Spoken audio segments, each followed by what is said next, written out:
Welcome back to the Lanterne Rouge Cycling Podcast for another episode in our Masterclass series brought to you by Join Cycling. Today talking about training methodologies and planning. How are World Tour pros actually being trained in reality in 2024 on the ground? What sort of intensity distribution models are being used? How are their seasons being planned? How are they evaluated? What are the training philosophies?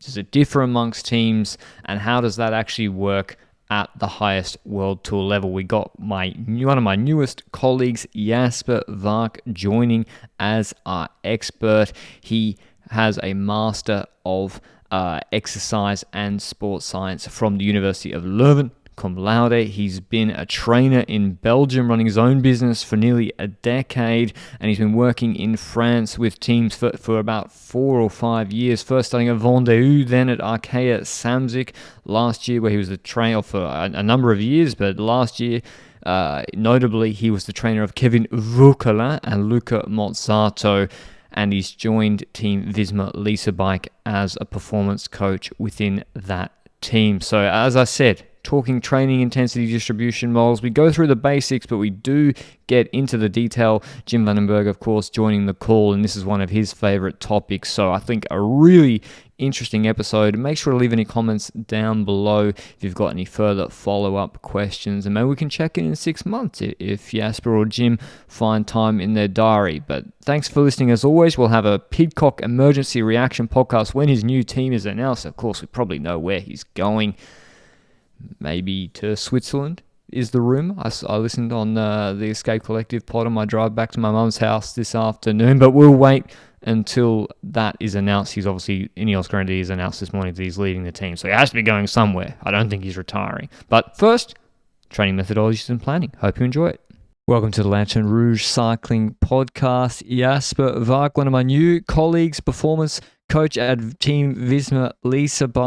He's been at Arkea B&B hotels for the last couple of years. And today we're going to be talking about training methodologies and planning. What is a training intensity distribution model? What do those words even mean? I don't know. Today we're going to be learning about things like that, how to plan for your season, how the season is planned for the pros at the top World Tour level. What does a typical training block look like? Is everyone using the same cookie cutter workouts? Are they putting them together the same? Does tapering even exist? That has a surprising answer as well from Jasper, joined by Jim Vandenberg as well from Join Cycling. Where are you situated, Jasper? Where are you located at the moment? I'm at home and it's close to Leuven. So if you know the World Championships of 2021, that's the home region for me, especially more the hilly side also. Yeah, the scene of the great steel from Belgium. The pressure got too big. But, okay. Well, so are you going to be staying there the whole time? You got training camps? What does your off-season look like at the moment, the start of November? The last weeks, we already had a lot of meetings at Visma Lease about evaluating or planning next season. And that's mainly at the headquarters of the team, which is in the Netherlands. So 1.5 hour drive for me. But from December on, there will be a lot of training camps. And then I will be at most of the training camps of this season. And if in the calendar it suits, I will join some races, especially if there are links with riders that I coach or particular situations where help is needed. And do you actually do you have more or less meetings than with Arkea? More, but especially more structured. So in that's maybe a main difference between the teams is where here it's a structured plan from up to down, that the meetings are planned in Visma. In Arkea, it was more a bottom-up approach where the field was arranging meetings themselves to get it organized. That might be a difference. But for me as a coach myself, the number of meetings are the same. So I would still be looking to nutritionists to get information, to get started with nutritional planning for the riders. I would have meetings with sport directors to have race calendars. I would have discussions with the strength trainer to start up strength programs in the winter or rehabilitation programs. So that's a bit the same, but the structure is different. Yeah, cool. And I guess that's a good approach, right? Yeah, if you would say like that you don't like it, you would have a problem for like sitting here with Patrick, but still. Yeah. I think the main advantage is that in Visma, everyone is more aware of the things that are going on. So I'm more aware of what is another department doing, but each other department is also more aware of what I'm doing as a coach, or where are the issues for each rider. And sometimes it's a training issue, sometimes it's a nutrition issue, sometimes it's a technical issue. But then whether you're a race coach, performance coach, a nutritionist, or the strength trainer, everyone is aware of that issue and is searching for the solution. While in Arkea, sometimes it was a one-to-one relation, and that you were searching with the guy who was involved in that project, but the others were not aware of the project besides. Yeah. And that, in my mind, helps to always be as a team on the same side or the same page towards the riders. Cool. That's nice. We're going to start with a topic that I've poked tongue-in-cheek at before, but it is really important, and you can't start this conversation without it. But what are the cycling training zones? It's a. What is zone 2? Yeah, 2 hours on zone 2. You have a minute. It's a difficult one because everyone has an other approach, and often if that question pops up, my personal take on it is that I would take the most simple model and maybe scientifically defended model, because every country, every coach, and so on will have different zones often. But I will often look to the model of Mark Burnley proposed a bit, and Andrew Jones lab. And then you have a zone 1, which is all below VT1, LT1. Zone 2, which is then plus minus between LT1, VT1 just to VT2 lactate threshold FTP. And then zone 3 above. And then you can even talk about the zone 4 above that, but that's not measurable. And then for them, they will talk about the moderate intensity domain, heavy intensity domain, and severe intensity domain. Yeah, if I may add because the problem with zones is, first of all, if we talk about zones, in my opinion at least, we need to discuss, like, are we using zones to prescribe workouts, or are we talking about zones for analyzing what you've actually done?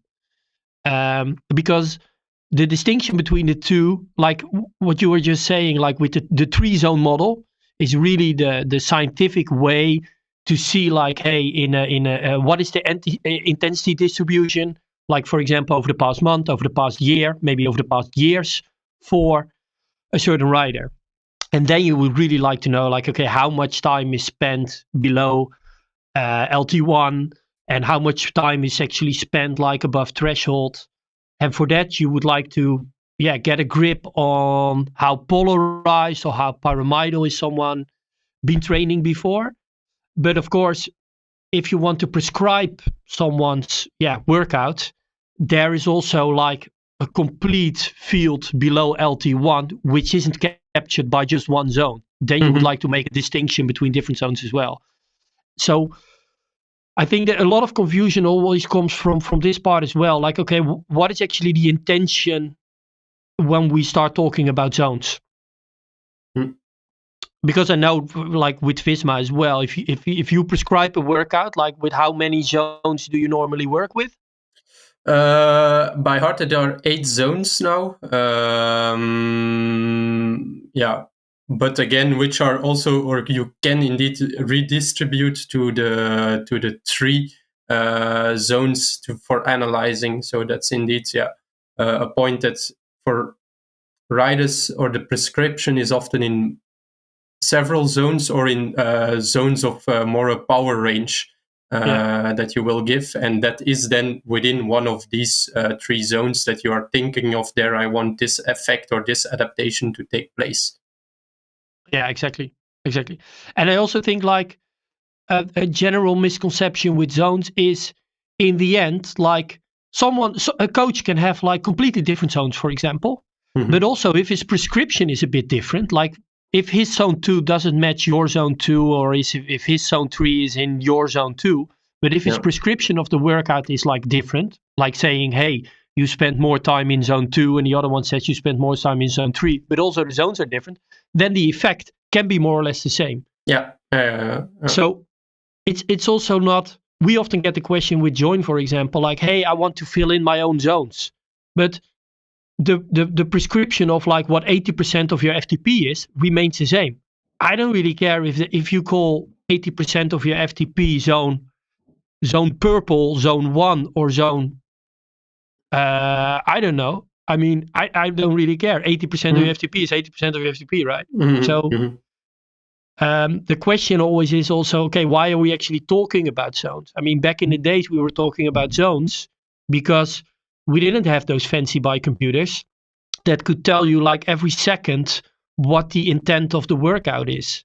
So you had to prescribe to an athlete like, hey, you're going to do like a half an hour in zone this, and then 5 minutes, I don't know, in zone that. And you even took like a little note with you.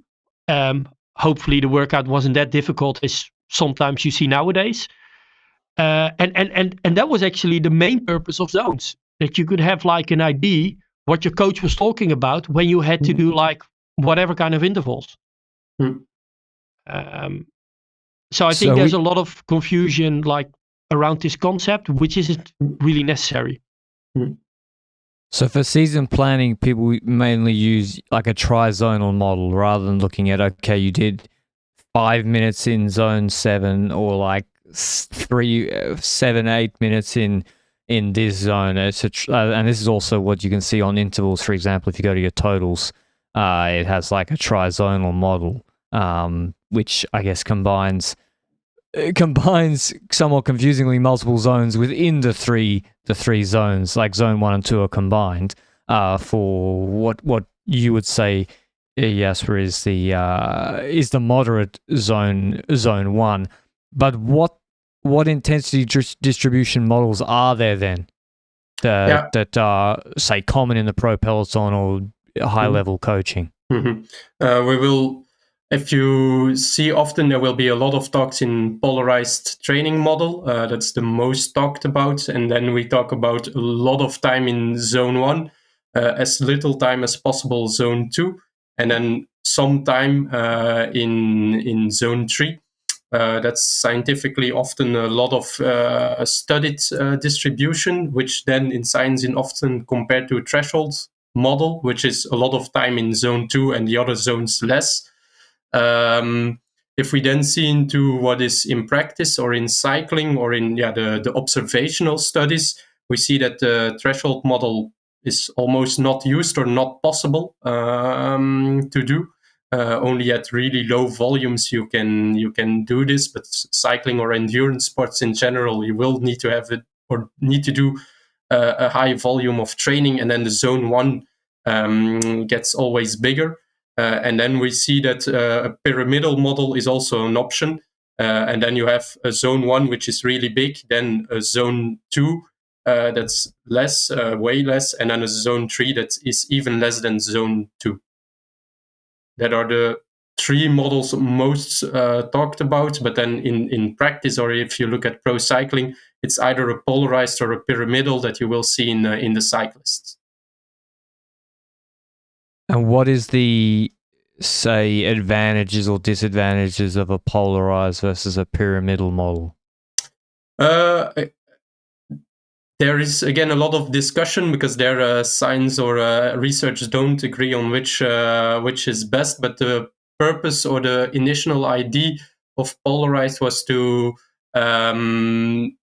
get most stimulus out of training, and then you either do low intensity to have not too much stress on the body and a high volume. And then if you go high, you need to go really high to have more adaptation, because you see with high intensity training that there will be more stimulus on cell level or other things to get adaptation. So that was the first idea. But yeah, if you then look to what any endurance sport will perform, and especially cycling with a lot of race days, you will see that the pyramidal is also useful, or a lot in practice done by the athletes, just because they will have a lot of time in between the two thresholds because of racing, and that also works to get to a high performance level, and that might have then other adaptations towards maybe durability or percentage of VO2 max that you can sustain, that is better adapted in these kind of trainings. But there we don't have a clear answer, but it's clear that both can have a big effect on performance. And there's no like sprinters do polarized, climbers should do pyramidal. It's not clear like that one phenotype of rider. Does it even matter do certain riders have different intensity models applied to them, or is actually the phenotypes of an endurance road cyclist, it's like not that different in the end, even if they're a sprinter or a climber?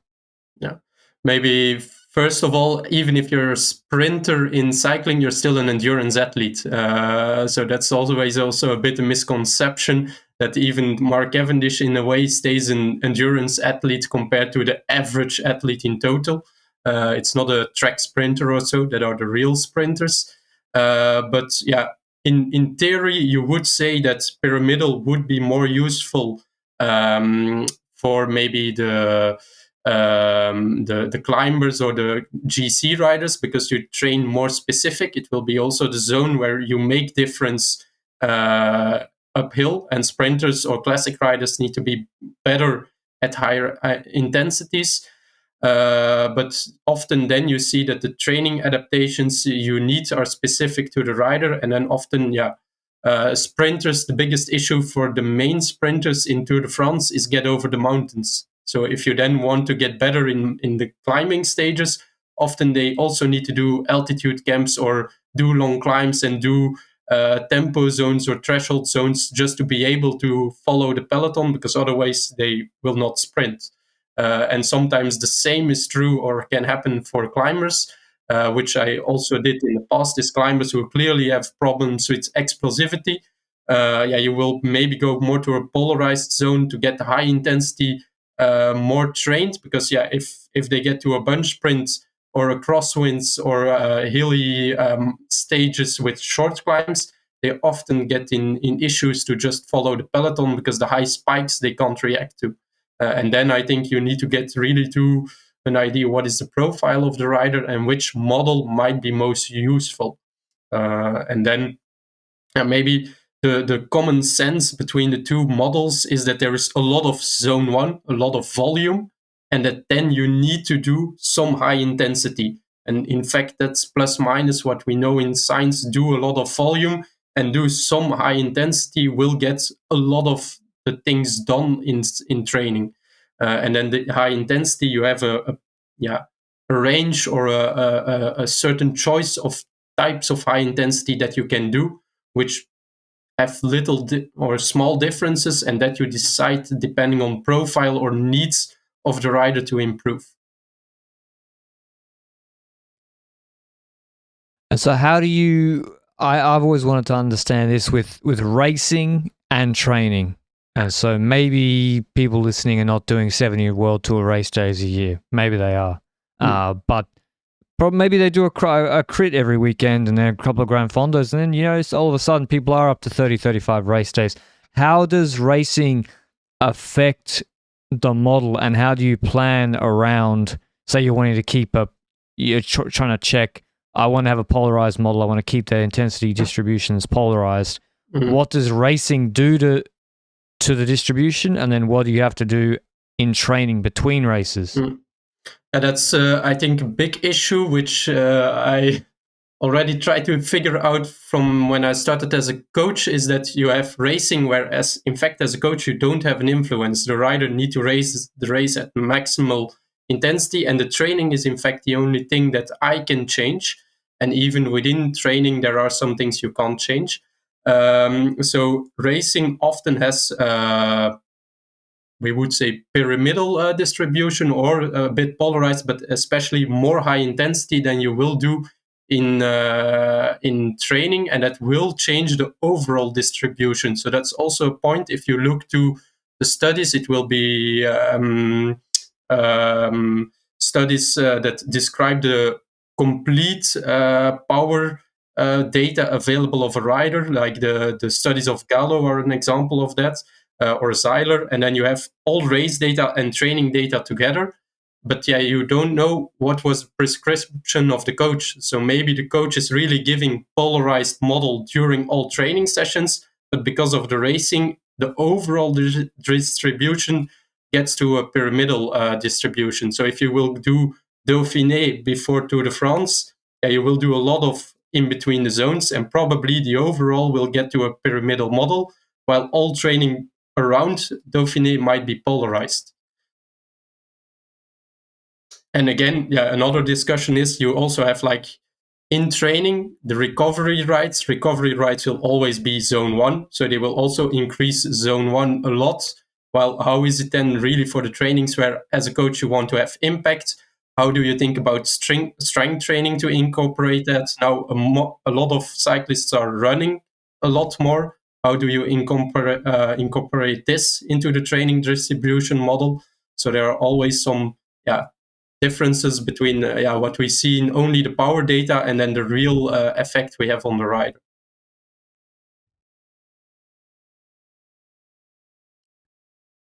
Do you want to jump in, Jim? Do you have any?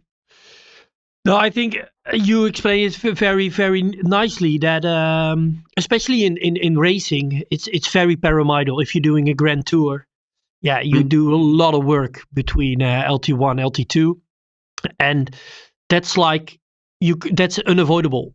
And therefore, actually, with pro riders, you need to prescribe even more polarized training than you would with a recreational rider. I also think, like, coming back to your first point, like, there's still this debate between, like, some scientific groups, whether it should be more polarized, whether the most progression can be made with the pyramidal model. And I actually think, like, there's not a real answer to that. It also really depends on your training history. Like, you train at the backdrop of what you've been doing before, So if you were doing a lot of threshold and a lot of sweet spots maybe, and you weren't doing that many hours, then especially if you would increase the volume and go more towards a polarized model, I think those people would benefit the most from a polarized training model. And it's also the other way around. If you've been doing, like, a lot of polarized training, a lot of volume, then doing a couple of months some more pyramidal, I wouldn't say threshold, but doing some more like pyramidal training approach for a couple of months, for example, that's also a way to kind of, like, break through your probably your plateauing if you're doing the same for, like, years or months. Then changing that intensity distribution a bit is really important. And that's also what I'm doing with pro ride. It's like, first of all, like, really get into the data, like, okay, what are you doing before?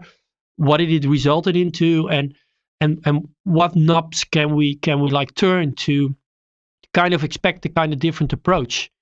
And that's really important here.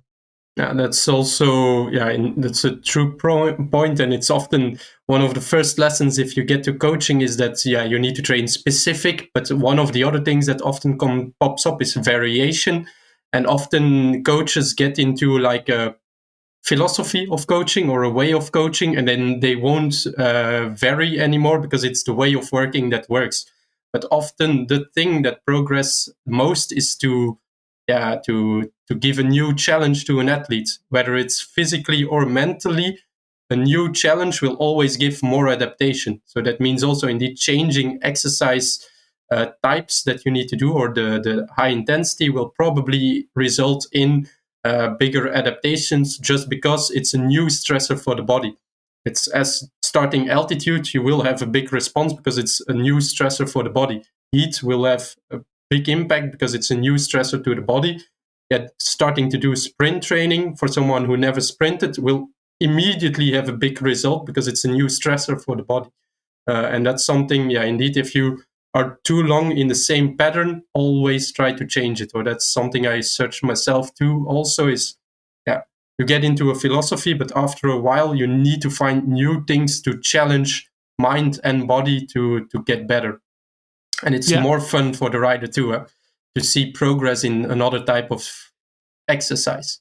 Yeah, and I think that's really where a coach comes in, because it's really difficult for an athlete, him or herself, to kind of figure out like, hey, I'm doing this for way too long now and I'm not progressing anymore.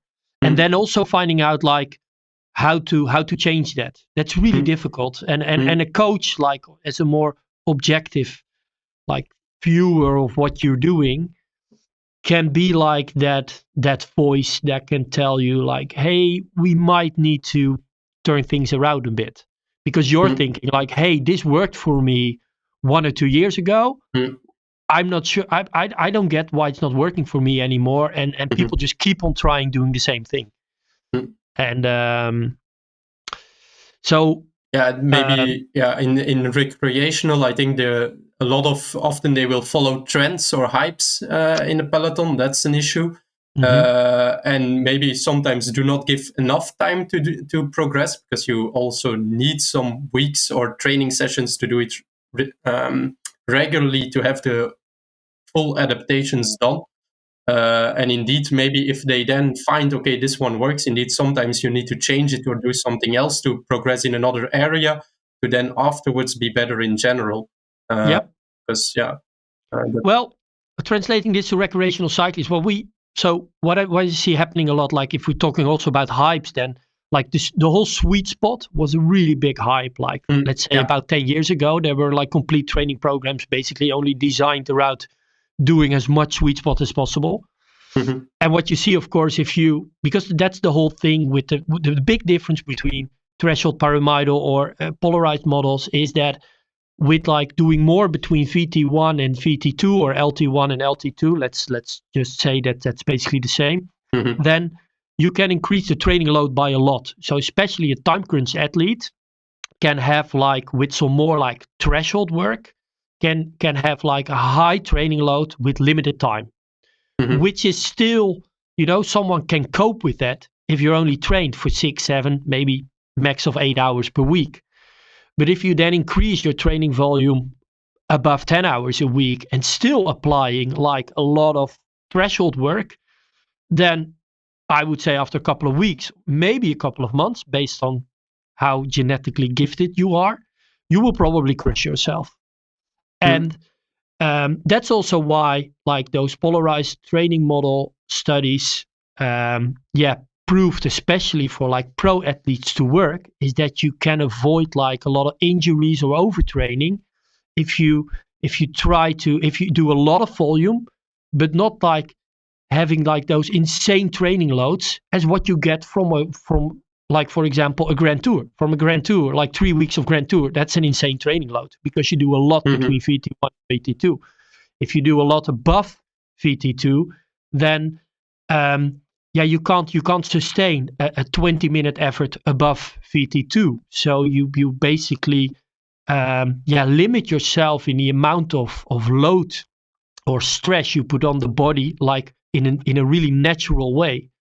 And for recreational cyclists, if they try to get like above 10 hours a week, for example, and still try to do a lot of threshold or sweet spot, that just doesn't work because it's too much load and you get overtrained and injured. And that's also what we're trying to do in Join. Like if you go down in your hours because, I don't know, you have too much work to do or other issues, or it's wintertime, for example, then getting a bit more like sweet spot or threshold work into a training program is pretty beneficial for those people because they can keep their training load up to a certain minimum, basically. But if you increase the hours, Like, for example, you're now in Australia where the weather isn't that great as I see now, but still, I There's an electrical assume. storm behind me, so the electricity doesn't go out. It went out for a week last year. We had to use candles and everything. It was actually kind of nice over Christmas. Okay, well, that's kind of romantic. But if you are in Australia during like summertime, well, on the southern hemisphere, but the weather is great and you're increasing your volume, then you don't want to get too much like sweet spot or threshold in your weekly routine, because the total training load would then basically crush yourself. So this is like the kind of difficulty why, or no, it's not really a difficulty, but that's why this whole debate between some scientific groups whether a pyramidal model or a polarized model should be like chosen or is better than the other one. I don't think that's a really interesting discussion, because it's dependent on so many variables, like your training history, like the goal you have, the time that you have, the type of rider that you are, the amount of races that you do. So I honestly think intensity distribution models is something to first deep dive into the data, like, hey, what are you doing before? What are you doing before? And how can we get you out of a certain comfort zone in order to make progression, basically get better at whatever you're doing. And how does it then look? Say you're flexible, you're looking to change the training stimulus for an athlete. You're not wedded to a particular philosophy. But how does it look in general, say, for a World Tour rider, typical World Tour rider, November to February? What does their intensity distribution and planning look like versus, say, May to August? There are already, the starting point is different, because as Jim just said, you will need to look at the history, but even in season it will be different. In November you get a rider who is out of shape, out of holiday, and starts from zero. And if you are in May, you normally already have a good shape athlete after maybe 1 week of rest, with a good shape to start. And often the demands also towards first races and the time period is different. In May, you probably are looking to prepare for Tour de France with Tour of Swiss or Dauphiné before you, so you have a month of preparation.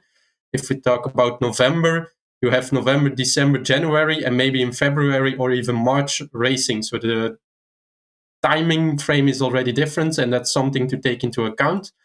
And then we see mainly that in winter, when you have a lot of time, there will be more emphasis on base training, on the general endurance rides. So the percentage of the zone 1 time is really, really high. So that I did track of my riders all seasons, and then you're well above 90% in zone 1, we would say, depending on where you put the barrier. But it's 90% plus in zone 1. And if you then go to in season, that will go down to 85, maybe 80% in some cases if you have a lot of racing. And that's then also the difference in May. Often you go to altitude or you have more racing, so then the zones will also go a bit more to pyramidal, because you will have more racing stimulus or more climbing stimulus compared to the winter period. While in winter you want to stay calm and maybe have more explosive exercises too. And that's also often what comes back from the demands of racing. If in March you want to be in shape, it's maybe for the classics or Tour of the Basque Country or Paris-Nice. It's more explosive in general, the stages, than the demands in the Grand Tours or even Tour de Suisse with long climbs of 45 minutes to 60-minute climbs. So also the demands of the races where you prepare for are different. So that will also influence in general a bit the distribution. And is it then like, so you're saying that during the winter months, a lot of endurance, and then I'm guessing like, so it's more polarized, because I'm guessing like what you do is more like above VT2, LT2. Mm-hmm. And then could you also then make a distinction? Is it more like what you do above threshold? Is that more VO2 max, or is it more like anaerobic capacity and maybe even sprints, or is there? Can you say something about what's then being done in that zone 3 part? That's I would not say that's a philosophy of training or a vision of training. So then I will take a bit how I would look at it. Often my take on training is that you create a solid base or a fit athlete, and then you try to spice the things up. And the first goal is to increase maybe VO2 max, and for this thing.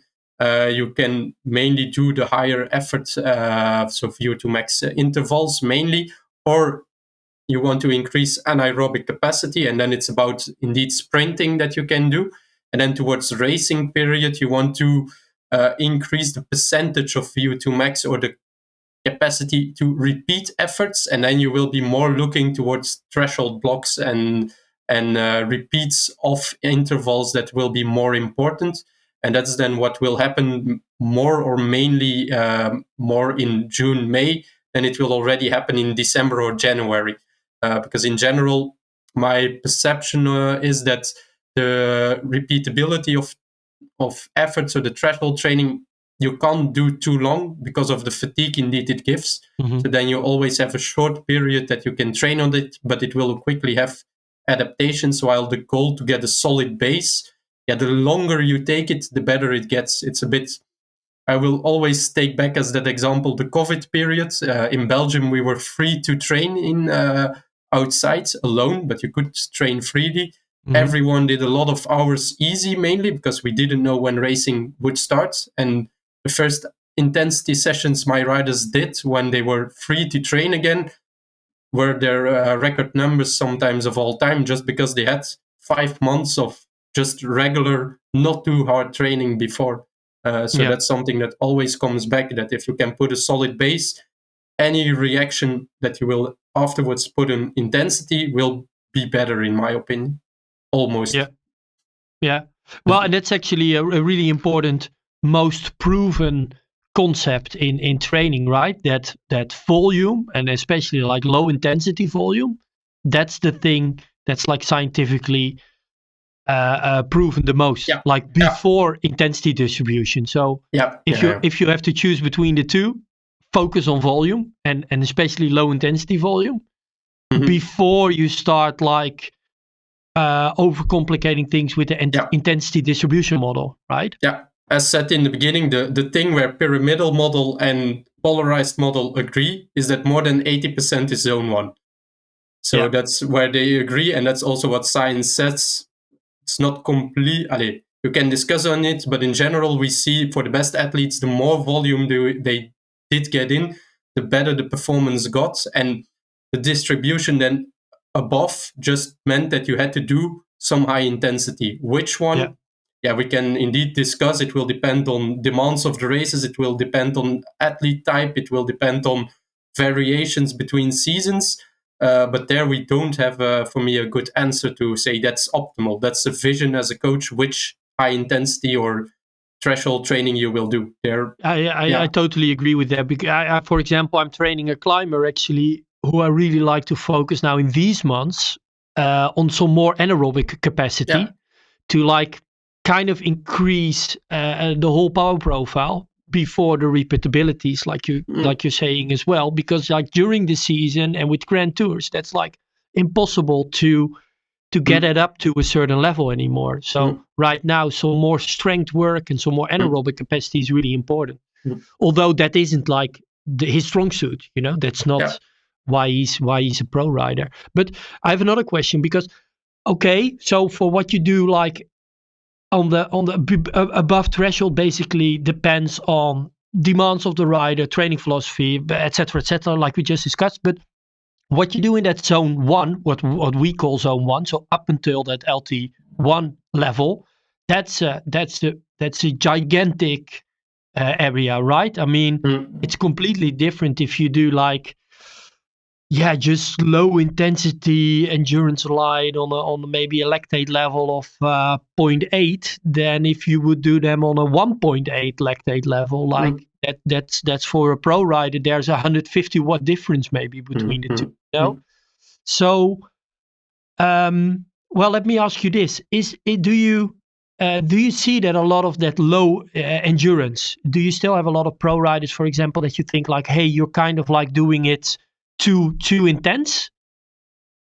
That they're always like riding like 38k an hour, which is still below LT1 for a lot of pro riders. Well, for actually all pro riders. Is that, yeah? How do you look at that? Are you like slowing them down, or? I did both, and the problem is we don't also know a good answer on that, or that's indeed a point that most professional rider will have like a VT1, LT1 around 300 watts. So zone 1 is 0 watts to 300 watts. Where do you train zone 1?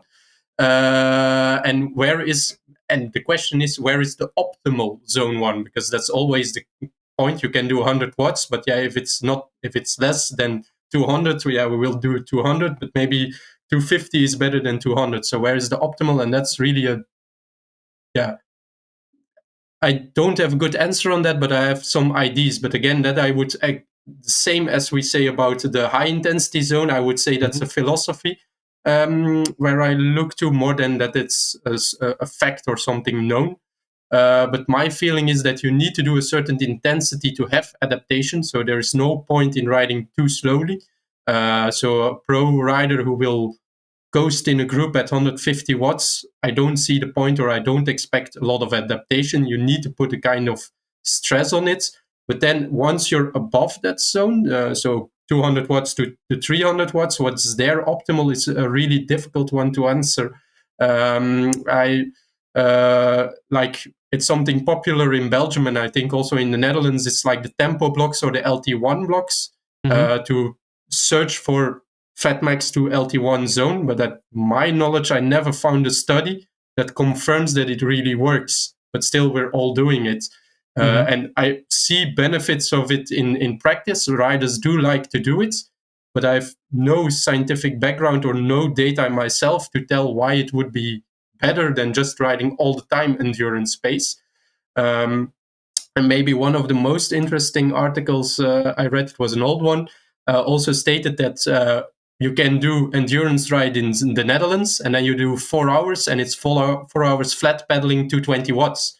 Or you can do 4 hours and you do it in Nice or Andorra, and you will have also 220 watts average, but you will have 3 hours at 280 watts and 1 hour at 0 watts. So the average watts are the same, the duration is the same, but the adaptations, in fact, on muscle side is not the same. Because one will more fatigue the type 1 fibers, and the other will more fatigue the type intermediate, type 2 almost fibers, because they are needed to pedal uphill. So even there, I did try that out with some riders, some climbers. They say, okay, now you need to only ride flat courses just to get more fatigued on the type 1 fibers and get or keep the type 2 fibers fresh for the high intensity efforts, because that was an issue. But yeah, that's something where it's difficult to answer, and it might also depend on nutritional guidance, because you can do a 2 hour or a 200 watts endurance ride with low carb to get to the same point as a 260 watt endurance ride with high carb, and which then best for getting. It's a difficult answer to give, or yeah. But on what you've seen, like, you didn't saw any difference there if you would do like more on the flats or more like uphill? I will get back to the variation probably will get better. And my idea is that maybe it's best to first do flat training. I would, in ideal world, suggest to get the type 1 fibers really, really good, and then go to uphill riding. That would be the suggestion I would do. But that's, based on one study I've read and a bit an idea from myself. So it's not really proven, but it's something I did like to, like in winter period, it's about getting a base, getting anaerobic capacity better, or the high intensity well done. And if you then already do a lot of uphill riding, you already fatigue a rider, because often, especially at the start, explaining any rider to ride zone 1 or ride easy is difficult uphill. because they get out of 3 weeks of rest, and often the zones go down because you're in less condition, to then tell, okay, yeah, but only 250 is your end of zone 1. For a professional rider uphill, it's difficult to only pedal 250. And then I see the advantage of really staying low, being sure in zone 1, and then getting better quality of the high intensity work. Yeah. But this also applies to amateurs. Like, I've got amateurs as well, because you can, like, it's no problem for me to push every hill 250 for 2 minutes, but 250, I'm sorry to say, is not the end of my LT1. It's a little bit lower than that. So it's across all cyclists. When you get to a climb, hill, whatever, you're going to push too hard. Yeah. But I also think, like, that's actually, especially for people who live in like a flat surrounding, the reason why they incorporate those tempo blocks. To kind of mimic those efforts and get the variation and the variability in, instead of doing like only, which makes sense, like truly in the beginning of your pre-season, getting like in shape, getting fit, like doing those 200, 220 rides, but then doing some more like tempo intervals near Fat Max or LT1. That does make sense if any road is like as flat as a pancake. I'm also wondering, would you ever prescribe, because that was basically what Pogačar was saying like a couple of weeks ago in a podcast, like sometimes he would do like these 4 or 5 hour rides like just below LT1, where he was just averaging like 40 k's an hour. So let's say, would you ever prescribe to a pro rider, once he's with an LT1 of 300 watts, like just do a 4 or 5 hour ride at 280 watts? What's your opinion? Yeah, we don't have a good... It seems to work, we would say, if we see Pogačar or some of his teammates. So then it's... we did try, or I did try that with some riders to plus minus do that kind of trainings. And some do like it to always push hard, but it's difficult to say that's optimal. And I think one of the ideas, or how I now use it or try to use it, because it's difficult to get it systematically done, because it are really hard trainings. I think if you need to, that's for an amateur riding, always riding below LT1 is feasible, because it's like 200 watts maybe, but for a pro rider riding all the time 300 watts, only just the muscular pressure is way higher, so it's really difficult to do that. And just also speed and so on the public road, it's not easy to ride 40 average. Sivakov does it in Andorra. I see he's going through like 4% downhills through villages. He's trying to keep 300 watts. I'm like, it's impossible. I don't know how he does it. Yeah. So, but that's something I take into account. The worst thing you can do in training is probably crash or getting ill or whatever. So always take into account also safety. Sometimes pro riders, I know some who take ridiculous risks just to get the training prescription done. In my opinion, it's always not worth the risk of taking a red light or whatever, or going full gas through a village. If it's about, that won't make the difference to be in top shape in the Tour de France, for example. But that's another discussion, but something to take into account. If you prescribe training, what is the feasible course for the rider to do it, and discuss it, because often they will do stupid things to get the training done. But to get back to to those kind of trainings, again, I think it might be useful if you're preparing for something. So if you have the solid base and you then spice up the endurance rides, I did try to include that in some riders where I thought it was useful. So maybe for climbers, maybe just before the classic races, because now Tour of Flanders or Roubaix, it will it will get mayhem from 100, 150 kilometers from the finish line. And you will have above 300 watts from there on until the finish line. If you then only do endurance rides of 200, 220 watts, it might be too big of an impact to get used to that. So in those kind of situations, it might be useful that riders is already used at 260 all the time or 270 all the time is possible. Yeah, but I do think like it gets you in this, especially before the classics, it gets you in that mental state, which is really nice.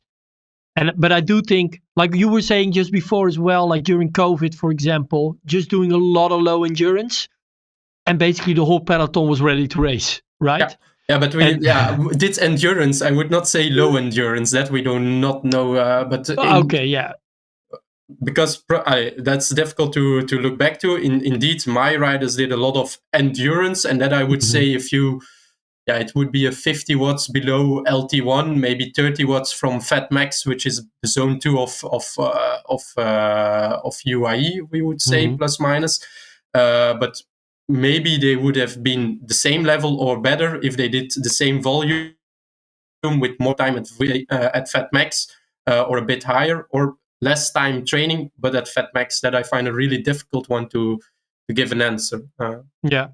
No, so I mean, clearly, and actually science doesn't agree on this topic as well. I mean, it's I do almost think not researched. Yeah, exactly. Because I mean, where would you get like enough participants on a sufficient level to actually conduct a research like that? So I'm not seeing this research coming up until I don't know. But anyway, I do think what I find especially intriguing here is that you often see that pro riders would really, also recreational, just amateur riders as well, really like those kind of efforts. And I'm not sure if that also means that it's the right approach, because it's those efforts that get you really tired.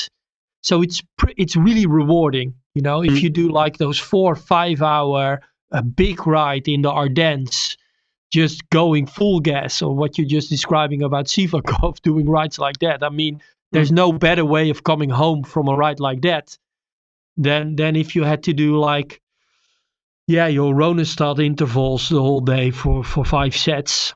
That's just a different level of fatigue, and I do think a lot of endurance riders really like that kind of fatigueness, where you just like, completely done with it. But the problem with those really big efforts is that the total training load and the frequency of that week kind of get endangered by such a big effort. And especially for pro riders, I mean, in the end, if they're doing some classics, for example, then in 2.5 months, they're doing a lot of those efforts. Because every race is kind of like every classic, every Flanders classic race is basically that. So amateurs like it because it makes your Strava average speed on the file the highest. For That's sure, why. Yeah, which is kind of important, right? That's the main reason. Yeah. Yeah, but it's also, I had a podcast of that listened in the summer, but never, or it's stupid. We as a coach are often thinking about the physiologic adaptations and that needs to be maximal, when in fact there is also science on the other side that say that the two things that have more impact is that if the athlete has compliance or belief in the training program, you can have the perfect physiological training program. If the athlete doesn't believe it, it won't work. And there is science that proves that. So then if amateurs do believe in that, you somewhere need to include it probably, because otherwise they will never trust the process that you're in. So you need to have also a trust process with the athlete. I should look up, it's an English researcher also who did that, but it was quite challenging concept, because we're always thinking about getting the most adaptation out of training done. But in fact, he plus minus proved that getting the belief side of the rider on your side is better than having the best program. Have you done that in the past? Okay, as a rider said to you, I need to do this, I need to do these intervals to be good for that race, and you're like, I don't think so, but you had to let him do it? I had some athletes where that really was the case, yeah, because their belief was that strong. If they didn't do that, it messed up their mind too much, because it was such a strong belief. I agree with you on that, and for 100%. At the same time, though, with Pogacar, we did see, like, I mean, correct me if I'm wrong, but he did shift it a bit from doing those really big, long just kind of like, but still below LT1, but big efforts in doing like more specific intervals, right? He did shift from that last year, and he progressed. Mm-hmm. Yeah. But he seemed to want to change because but he maybe had the also because he believed. Yeah, he needed to change. Yeah, for sure. So again, there we get back a bit to the philosophy of training. I would still suggest that not doing all the time those hards would be better, but we don't have proven, or we can't say anything, in fact, of whether it's good to do all the time fat max, yes or no. So if the athlete really believes in it, maybe it will give bigger adaptations than pushing him to ride slowly. And it's the same for the high intensity intervals. Maybe I'm I would say more prone to give VO2 max efforts, but there are some riders that would really like doing and have fun with doing threshold blocks. So why reduce or not advise to do threshold blocks if they really like those sessions? And that's a difficult one to get your head around. Yeah, but what do you do then in such a case? Would you like go for 100% with the rider, or would you try to incorporate some of that stuff and then also? I always first try to convince the riders of my philosophy, and if because that's also what I think seems to work well in general. So most riders do progress well with this. And then it's a relation or a confidence that you need to build with the rider, that they trust the process that you're in. And that's by doing a lot of talks, a lot of explanations why that we do things. That's a big part of coaching for me, that they are on the same page and know why I give this feedback, why I push on certain buttons to do this like the way I'm asking to. But if you see that it's not working, you need to find, again, a new balance to get to the best performance, because in the end, that's the goal of a rider, is to be at the best. And sometimes that means that I need to adapt a bit. But if you see that it's not working, sometimes the advice is that just the philosophies don't match. That can also be the case. Sometimes there is just not a match in confidence between rider and athlete. Yeah. And I think that's especially important with what Patrick was saying before a big race. Like, for example, doing that last big effort before a big race, then incorporating what the cyclist thinks is best for him, or what he like. There are a lot of like classic riders who have their kind of like key workout that they've been doing for the last 10 years, and they want to keep it the same, and then they know they're ready. And I think incorporating as a coach those kind of like workouts in a training plan is actually really important in also getting someone on board. You can again think, what will be the difference of one session in a process of several months? Will be the last training before Tour of Flanders make a difference in 5 months of preparation? And the other question that I then think about myself, because I had a rider who last season often asked, I did this training in the past, can I do it? You ask that once a month or so. But if the general idea or principle of the training was almost the same as the training that I give, what would be the scientific reason to not do that? And then you can just say, do the training you like more, or you have fun to do that one, because probably the adaptations or the ideas that will progress are the same. Whether then it's a 3 times 10-minute threshold or a 4 times 8-minute threshold, probably the general effect on the long term is plus minus the same. For sure. That's why I shuffle the workout on Join until I find the one that I like. No, but seriously, that's actually why the functionality is there.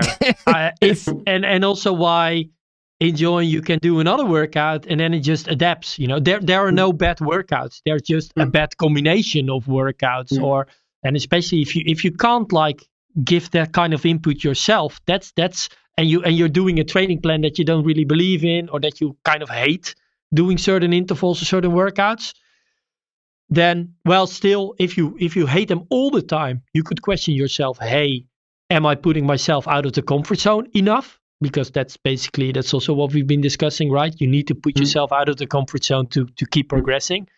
But still, if you really don't like to do a certain workout today, for example, then shuffle it. I'm curious though, what kind of workout do you end up with, Patrick, if you're shuffling? What do you really hate? VO2s from like 4 to 7 minutes, or like I don't like 8-minute threshold, 10-minute threshold. Really don't like it. I'd rather do low threshold 20 minutes, or like high tempo, like sweet spot 20 minutes is fine, or like 1 minute, 2 minute VO2 is good. That's my favorite. But longer than that, I'm lazy. I'm like, fuck this. It's too hard after 2 minutes. But that's what. Would it not be, back to the Fat Max? Would it not be relatively easier for an amateur to ride more often at that zone than a pro, just because the watts are so much lower, and so the muscular fatigue is lower? Or maybe it gets cancelled out because the pro has a greater tolerance to muscular fatigue. But it seems like if you're doing 10 to 13 hours, and an enthusiast amateur with a FTP of maybe 280, 300, then it's not going to be as taxing. You're not burning the same amount of calories doing that sort of ride as a pro. It's also, also on the energy side, that's the biggest difference maybe. There might be two differences. One, if a pro rider is riding 300 watts, it's fat max, maybe, but there's still a lot of carbs burned, probably more that you can eat during the session, so you will get emptied during the session. And that in an amateur riding with a fat max of 200, even if they are also around fat max, the energy they turn over is just lower because it's 200 watts, and 200 watts multiplied the time, it's the calories that you burn. It's for a pro 300 watts multiplied the time, it's a lot more calories. So the chance that they get into an energy deficit is way bigger for a pro. And I think that's a bit the discussion of overtraining, overreaching, red S, and so on. Probably one of the big contributing factors is the energy deficit that you get into. Overtraining, the discussion is, does it exist? Maybe it's energy deficit that you get into, and then adaptations won't take place, you get fatigued and so on. And if you do a lot of fat max as a rider, the chance that you get in that situation is way bigger than an amateur.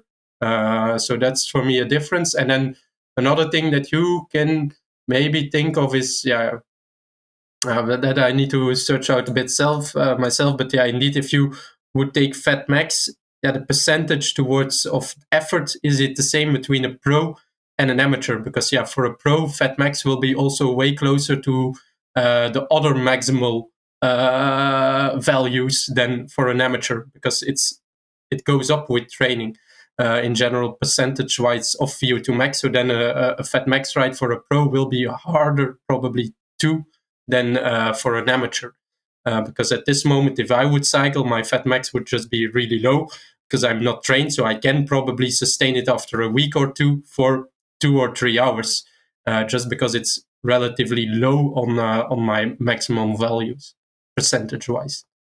Yeah, exactly. So the metabolic challenges are completely different, but I would also say like the relative difference between the amateur and the pro in terms of LT1 is not really on the muscle side of things, because like relatively speaking it's kind of the same, but the big difference is their LT1 is like way lower compared to their threshold than for a pro rider, and that's a big difference. So the recreational amateur rider doesn't get that fatigued at an LT1 because his LT1 is just relatively speaking way lower than a pro. So that's a big difference. One thing I've always wanted to know is, how does a World Tour rider's planning or season planning happen? Like, how does the magic happen? Do you just do it week by week? Are you putting in workouts 3 months in advance because you know they got this race, they got a big classic there, and so 2 weeks before they need to be doing I don't know, Sevilla 2 Max workout 2 weeks before a big classic? Or yeah, how does it really just work as a performance coach of a World Tour rider? I think again there are differences, but my idea is I often try to plan as much as possible, or to have a good idea where I want to go to. Because if you plan something, you can also evaluate things, whether you did do it as planned and where are the mistakes or the things that didn't went as planned. So often now already I have a big idea of how the training will look like for all my riders that I will coach next season. And then again, it is in the same working philosophy of volume is the main thing to think about. We know already the training camps plus minus. When you know racing and main periods, you will focus on those periods where the rider is asked to be good by the team or himself, or both, in fact. And then you know which kind of trainings are needed to get into shape often. And then you take into account what are the progress points of a rider, because that's often the start of the discussion with rider and the team. Okay, we have rider X, he is good in this. Does he need to get better? How can we do it? And when do we incorporate that? And that's a big planning that you, for me, do up front. So you need, or in my mind, you need to plan as much as possible up front. And then depending on the project, it needs to be adapted to the situation. So there is a big plan, a year plan a bit in front. And then the real planning to the rider is, for me, also week by week. But there is always then a feedback system towards the general plan. Are we going to do, if we talk about we're working VO2 max sessions, then I want to know, did we do VO2 max sessions in that period? And there is an evaluation or a feedback system on that. Did we do this? Because otherwise, season after season, you maybe are thinking that you're doing something, but in reality, it just doesn't happen.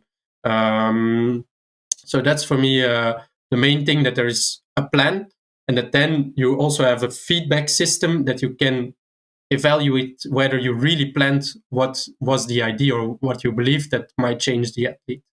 But is that feedback system for you only? Like seeing like in 3 weeks in advance, you would like to incorporate certain VO2 max sessions so that you can see, did we actually do it?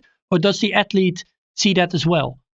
It's a file I have, but it's discussed with the rider in general before the season, that they have an idea how their build-up will be done. Because again, it's the same discussion as before. They need to believe the program I give them.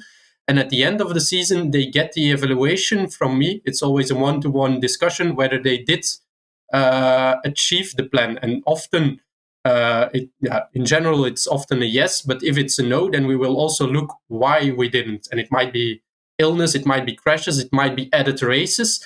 But sometimes it's also just an error of me. And then I will tell, it was my fault that I couldn't plan it in, or we did plan too much things to do. And sometimes it's an error of a rider that didn't comply to the training prescriptions. So that's something then you then can discuss. Okay, in this period, apparently for you, it was not possible to do these kind of training because it was mentally too hard.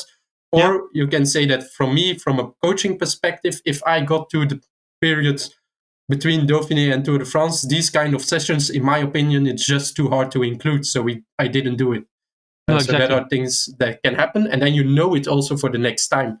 Because otherwise, for me, that's the thing that maybe happens too much, is you stay in, you don't know what you did, and you just redo the things because you believe it, but you don't know whether it really happened that way. And also, because I really like your answer and your approach there, I also think, and I still think there are a lot of coaches working like that, that it gives you the opportunity to really follow like this red cord, to really incorporate a philosophy or an idea.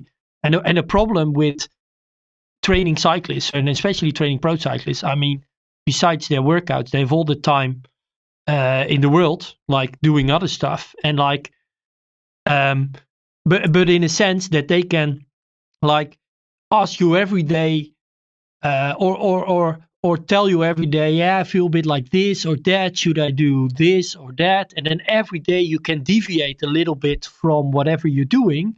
And then at the end of the week or the end of the month, the red cord is totally out of sight. And therefore, it's really important as a coach to have something to hold on to. Like, no, this is actually what we are trying to do here. And we might deviate a bit left or right based on what you're saying, of course. Races come in, there's more fatigueness, there's illness. Of course, you need to be flexible and adaptive.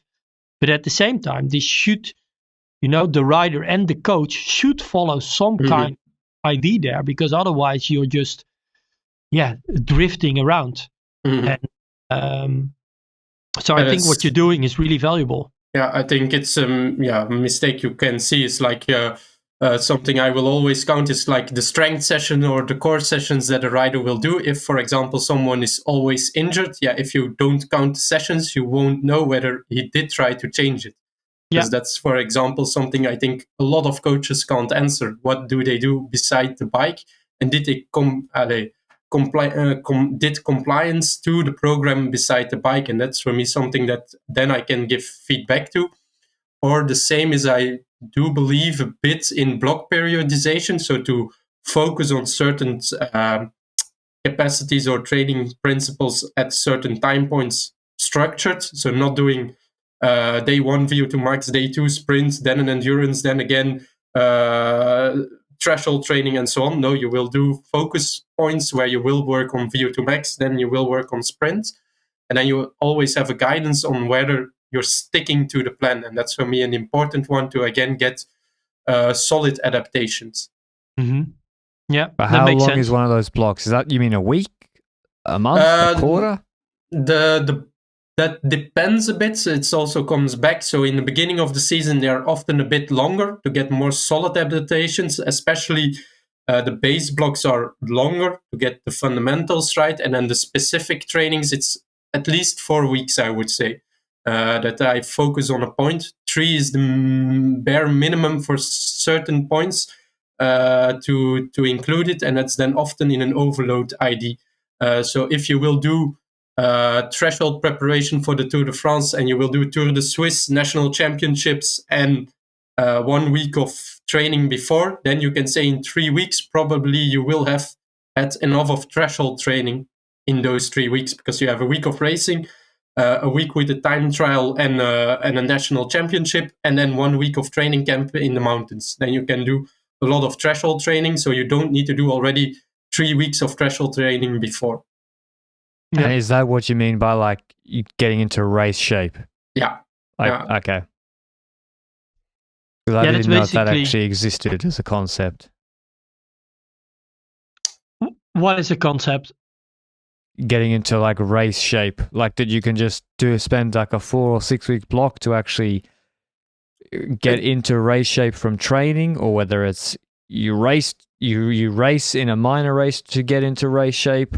Or you do, it sounds like you see it as a holistic combination of the two. Some training, some threshold from, say, Dauphiné or whatever, and then some more training.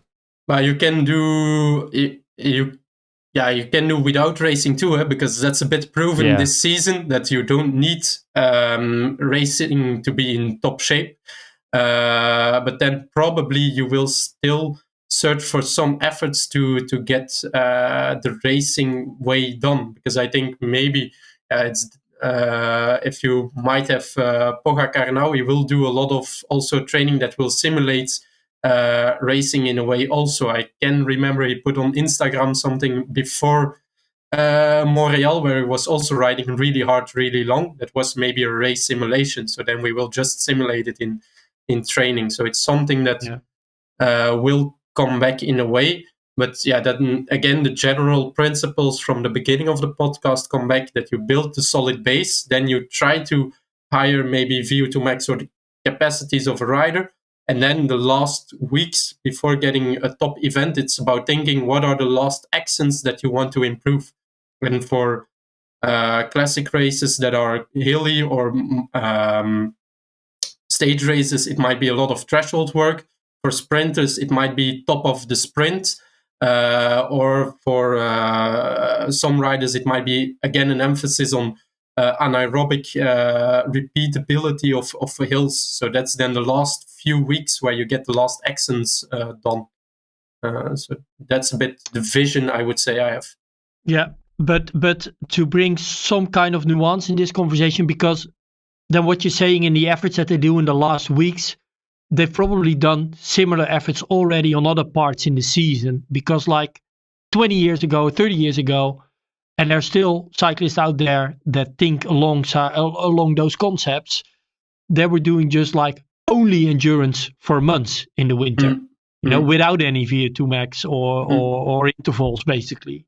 And they really need to do like a lot of like, what they call then race specific intervals, or actually they had to do races to get into a race shape because they weren't doing anything during the whole winter, you know, so they basically deteriorate themselves a lot in those months, and then they had to do a lot of that stuff. Nowadays, you're also prescribing, like we just discussed, you know, depending on the goal during the winter months, for example, some VO2 max or some anaerobic efforts or even some sprints and strength training, and so the demand there kind of shifted. You know, we now know, hey, if you don't do any kind of that work for like months, then it takes another couple of months to get back on the level you were like last year. And I would still say there are individual differences in that too. You clearly have riders who are in race shape from day one, and you clearly have riders who need races to, I can't say whether it's physically, but they clearly need races to get into shape. Yep. In the riders I coached last season, I clearly had two examples of any case where one rider was ready from the first race day, and after training block he will always be ready, and others really need to have some races in the body to really be confident about their capabilities in a race. So there is also differences between riders in this one. I agree. I think there's a big, my personal opinion, there's a big difference there in the more like task-orientated cyclists who can really hit and nail their workouts as prescribed, and they're more like these ego-orientated riders that just need those races to do certain efforts that they otherwise are kind of struggling with during training. And it's not the same observation, I would say. I have not the same, but it could be true also. Yeah, but there are for me also riders with no ego that has the same issue, and often then it's confidence that might be an issue. Yeah, but it's ego in a way you perceive a task. So it's a personality trait. It's not how you're perceived as a human being in whatever you like or what you don't like, but it's for some riders just really difficult to really like nail those workouts, and others that can constantly push themselves to different limits. Well, I think there's a big difference there, but and also like there are some riders that kind of like hate during those altitude camps, and there are those who love it, which is a really big difference in the outcome eventually of the goal that you have in an altitude camp. Like Pedersen just won't do altitude camps at all. And then you can question like, and I think if you really hate it, then also the outcome of it wouldn't be that great. So sending him out on an altitude camp, I don't believe that's really necessary for him. My last question was on, and it's particularly relevant for this time now, which is all just starting winter. Maybe it's too late for some people, but it's certainly too late for the pros. But yes, you said they start now from zero. Plus minus. Why? But why is it necessary to take so much time off the bike, especially maybe even for amateurs as well? Why lose your shape? Like, is there really a mental? I understand there could be mental reasons, especially for the pros of the racing. But would an amateur really need to take like 3 weeks off the bike unless they were completely overtrained? Let's say they're healthy and happy. No, but I can answer that one. No. Okay. Yeah, no, there's No. So there is no reason. no. But I Well- think in pro cycling, it's riders are never free in a way, and that's for me the main reason that it are the only 3 weeks in the season where they're not bothered by needing to follow a program by me, and it's day by day. It's not that you have a 5-day work week. It's from Monday to Sunday they have a program. They need to follow my program. They need to follow a nutritional program. They need to follow a strength program. They need to talk with a lot of people. They need to travel a lot. They probably have 150 days away from home easily. And then it's logic that at a certain moment you need to decompress. And that's the reason why there is somewhere an off season. And it's just historically for me developed in road cycling that it are the 3 weeks in October, November that are off, but you can do it the other way around, like the cyclocross guys, Van der Poel, Van Aert, and so on. They do not take a long off season, but in general, if you will look at their season, there will be 3 or 4 weeks in the season where they don't have a training program because you need somewhere the weeks off. So I'm not pro that there is a block of 3 weeks needed, but somewhere you need to also let the athlete be a human being a moment and have a social life. So I think that's the reason, and you plus minus need 4 weeks a year of that. Otherwise, you burn them out. Yeah, it's an interesting topic. I mean, it also, there's a lot of history there because, like, I mean, 20 years ago, pro cyclists would take like 2 months off the bike. But also their season was completely different. They would start like at Tour Méditerranée, and they would like only do races up until like Lombardia. And nowadays there's more like seasonal planning. There are also weeks off the bike or rest weeks. Let's put it like that during the season. And there are multiple breaks. And then there's still this historically bigger break in October, November. I mean, what we've seen over the past years, those breaks are getting shorter and shorter and shorter because like it came all the way from 2 months like 20 years ago up until what you're saying, like sometimes even 2 weeks or 3 weeks. Some guys, depending on the season, might still take 4 weeks, but then it also depends like how do you start? Like, do you start like the first weeks with a lot of structured training?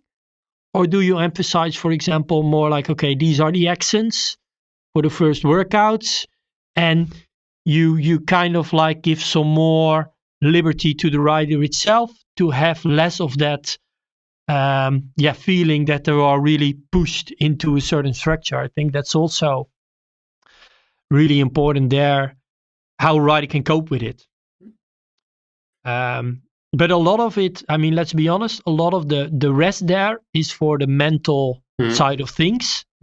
From a physiological standpoint, you would like to, maybe with other sports, for example, or doing other stuff, or giving people more sense of liberty there, you would like to limit it as much as possible. Actually, I do think like in football, or what Patrick calls soccer, you see like still big periods of like without any conditioning training, and that always wonders me, like what they lose there in like sometimes a month or more than that. It's ridiculous. Compared to before, the race calendar and the demands have changed. Like from Arkea, it was just important that from Tour Down Under you're in shape and you have 7 riders ready, and Mallorca, there are already 14 riders who need to be in shape and be able to get points, and that up until Veneto Classic and Tour de Ganji, which is end of October almost. And every race counts to get points in. So that's also a difference compared to, let's say, 10 or even 5 years ago when almost the UCI ranking was not in the same way. That the demands or the pressure of on the cyclists is also different, and that also shortens the preparation, because if you did Ganji and you need to be back in shape in January, you can't take 2 months off. You can take 2 or 3 and then it's also done. But that's also something that has changed compared to the race calendar of cycling has evolved because it got a bit more international. Yeah. And there's no preparation races anymore. No. There is no preparation World Tour race. Nope. I would even argue at lower level also not. The levels that Pedersen achieves in like Bessèges or Provence is already really, really high. Yeah, I mean, but that's like doing like 150k with 30k an hour. That was basically the thing like 20 years ago. That's impossible nowadays. Also, my last, I lied. That wasn't my last question. My last question, and I didn't put it in the notes as well for you. What's the next hype? What's the next big thing in training methodologies and planning that you see coming? Is it something to do with fatigue resistance?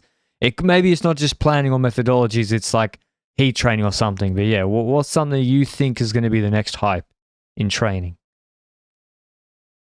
I think heat training is already a hype, so that's always difficult to predict the next thing that will be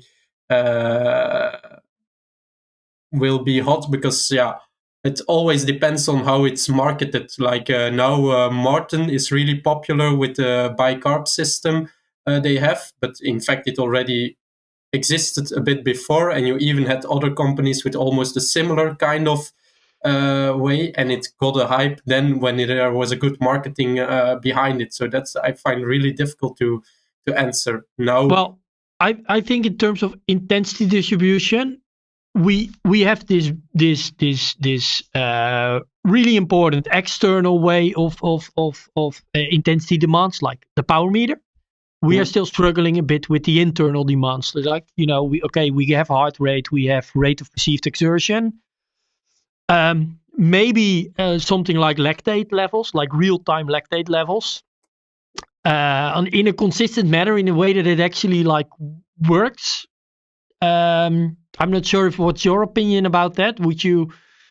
I mean, there are some startups there, right? That do. That I'm not really. I don't have a lot of experience with that. If it truly works, or at this moment of time, the companies I talked, it doesn't work really well. Also, and the difficulty is that then often it will take lactate in a sweat or so, and that's individual. Exactly, so you don't have like blood lactate. You plus minus know 1 millimole is for everyone endurance zone. But in sweat lactate, it's not like 1 millimole is endurance zone for everyone, because the discretion of the lactate in the sweat is different from person to person, just like salt is also different in sweat from person to person.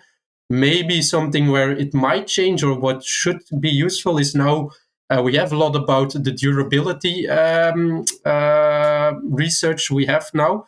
But we also know that the zones change during or when getting fatigued. VT1 goes down, LT2 or VT2 goes down.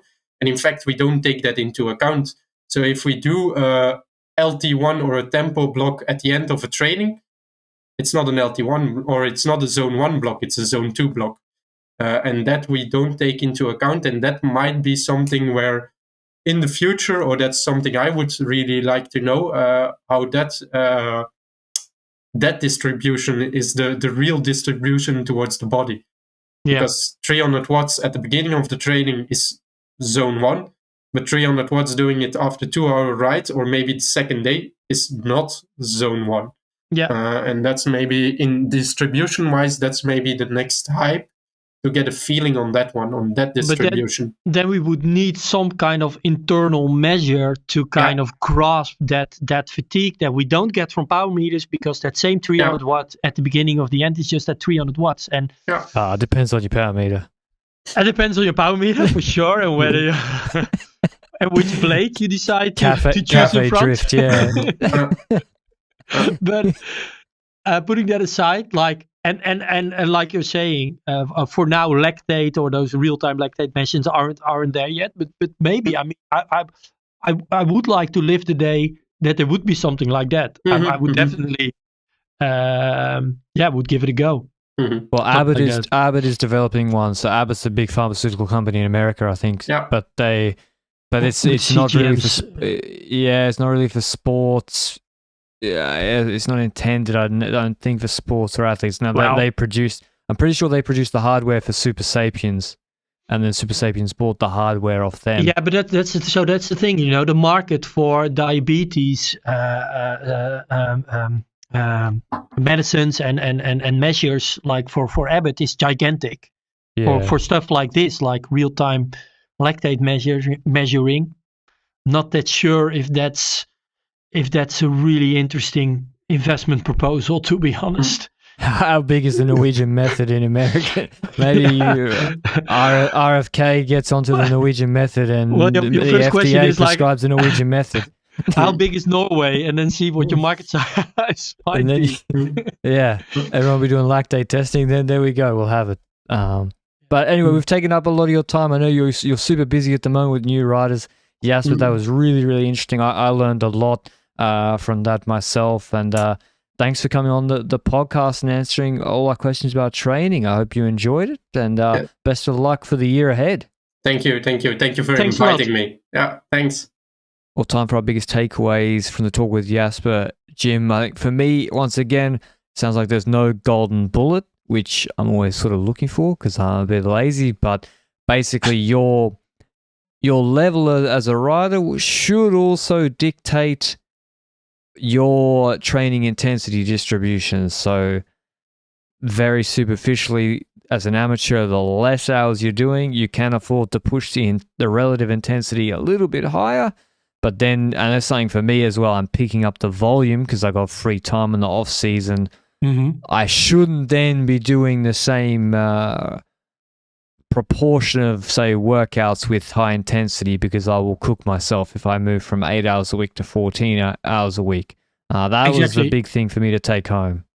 If you actually wouldn't follow a training plan or anything, that would also be the natural way of that your intensity distribution model would change.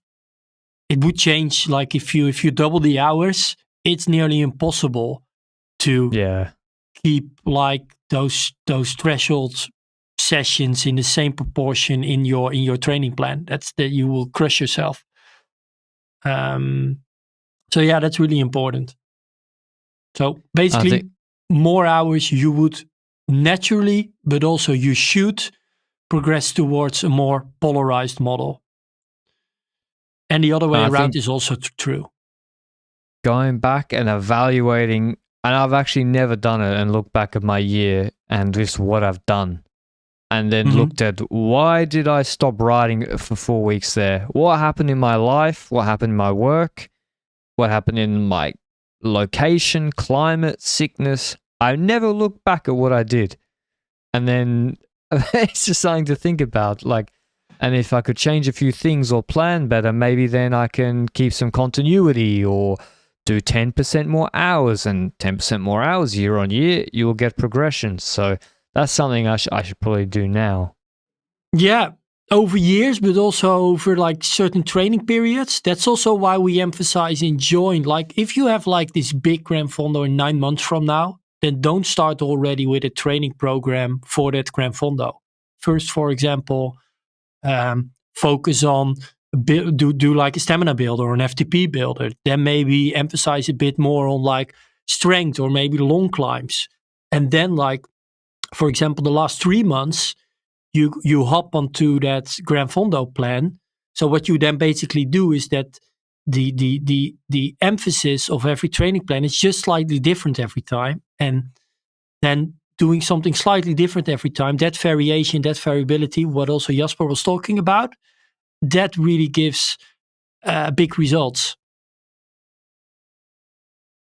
Yeah, and that's why I don't do the on join. I haven't done the same plan back to back to back to back. Just also for mental freshness, just because even if the basic principles, it's a polarized plan usually is the same, just doing something slightly different, a little bit more anaerobic, a little bit more VO2. I don't know. It just keeps it fresh, even though I'm not doing a crazy amount of hours, let's say. But I think another takeaway is also just that there is no like scientific consensus or chat GPT, maybe there is, but way to train a rider.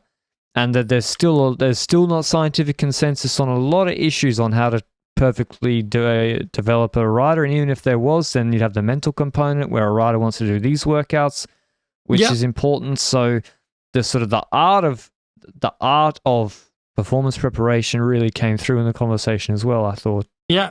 Well, I do think there's consensus for explaining 80% of the variance. But of course, you also would like, in an ideal world, we could explain 100% of the variance based on the scientific research out there. And that isn't there. But it's also not like that we're completely in the dark. For 80%, there are certain proven things in terms of making it more polarized with more hours or more threshold or more pyramidal, but and increasing volume, that sort of things. But yeah, then the training philosophy and also taking into account, okay, what's the training history? What are the goals? That all comes down, in my opinion, to that last 20%. And that's where this training philosophy is really important. And I think Jasper explains it really well. Yeah, especially as a lot of riders coming from different teams, they can have really different training histories or the way they've been training or the race. Even just some teams, for example, the way they want their riders on 90% level all year to score points. Some want them to peak for major events, and and then in the end, the body just gets used to what you've been doing over the past years. So getting someone to another level then, all what it takes is getting him or her outside of that current comfort zone, because you just get, in whatever you're doing, the human body is designed to get comfortable in that situation, to seek to methods to adapt the body. So whatever you're doing, it gets comfortable. And if you've been doing that for a long period of time, then you need to get out of that certain rhythm, cadence, intensity distribution model, get a bit more uncomfortable in order to get progression again.